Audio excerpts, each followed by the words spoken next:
Hello everyone. Before we get started, make sure to like and subscribe, and leave a comment saying where you're from and when you watched.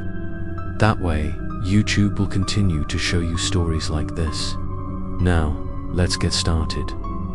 Asterisk, I used to remember everything. My name, my hometown, the dishes my mother used to cook on Sundays. But now, when I try to recall, there is only silence, not forgetting more, like those things never existed. I opened my phone, my contacts list was empty. The photos on my device were of places I had never visited, and in every picture there was a man in a black hoodie standing. Far away, his back turned, always present. I zoomed in on his face, there was nothing, just a blurred smear. But I knew it was him. I tried calling my mother. The phone replied, "This number does not exist." I searched for family photos. None. I dug into my memories, and suddenly realized I couldn't even remember my mother's face. Every familiar face, every warm memory, aced as if they had never been. I began to panic. I started writing a journal. Each night, I wrote down details.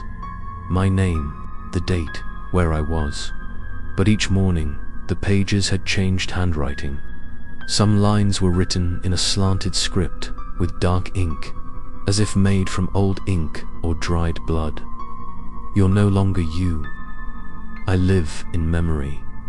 Every time you forget, I grow stronger." I went to see a psychiatrist. When the doctor asked, "What's your last name?" I went silent. A massive void opened inside my mind. I couldn't remember my own surname. The doctor began to suspect I had severe delusions, signs of identity, dissociation, a form of dissociative disorder. But I knew this wasn't illness. This was possession. I returned to the temple where they had performed the sealing ritual days ago. The doors were locked. No one was inside. On the cement floor, a line scrawled in charcoal. "The seal cannot hold if the host forgets his name."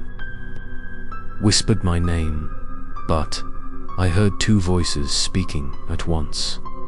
One was mine. The other was deeper, wetter, echoing from a pit. That night, I tried one final experiment. I turned on my webcam, recording through the night. I wrote on my arm, "I am Haoi, 8 de Janeiro 5. The next morning, when I woke up, my arm was clean, but on the webcam recording, I saw myself getting up in the middle of the night, taking a razor blade, and scraping the words off my skin. I or he turned to the camera, smiled, and said, "If he still remembers, I haven't won, but he's forgotten now." I sat before the mirror, staring deeply into my own eyes. I asked, "Who are you?" In the reflection, I smirked. Wrong question. It's, "Who are you still?" I tried to recall the last time I truly laughed. The last time I slept peacefully. The last time I cried for real. I couldn't.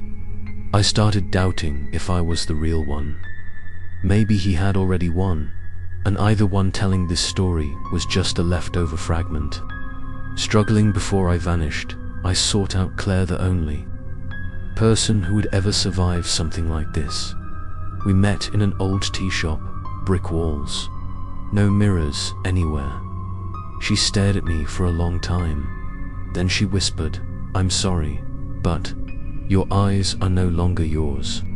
I wanted to scream, "I'm still me." But I didn't, because deep down, I knew she was right. I had started thinking thoughts that weren't mine. Sometimes I laughed without reason. Sometimes I saw strangers familiar, yet wrong, staring back at me through my own reflection. Claire placed an old photo on the table. It was a group picture. Doctors and nurses from a hospital in 1999. In the last row, there was a man in a black hoodie, standing just behind the crowd. His face was blurred, but I recognized him. It was Mimi, as I am now. I asked, was I there? She replied, no, but he was. He has always lived in the forgotten. One's her final whisper. If you want to hold on to what's left of your humanity, you must remember your true name, your true face, the last time you truly loved someone. Memory is the final door he hasn't broken. When memory fades, so will you. I went home. I gathered every old photo, every letter, every ID card, anything, proving I had ever existed. I laid them on the table, and then I cried, because they were all blank. My name was erased, my face smudged out, my passport white as snow, my birth certificate torn in half. No one remembered me. I recorded this final tape, the one you're listening to now, because I don't know if tomorrow morning the one who wakes up will still be me. Or maybe I've already disappeared long ago, and you, the one hearing this, are the last proof I ever lived. I no longer know who I am. But if you look into the mirror tonight and find the eyes staring back are not your own, remember me, because maybe he has already begun to live in you. Asterisk. Please like and subscribe to the channel to listen to the next episode. The Last Identity, The Buried Name.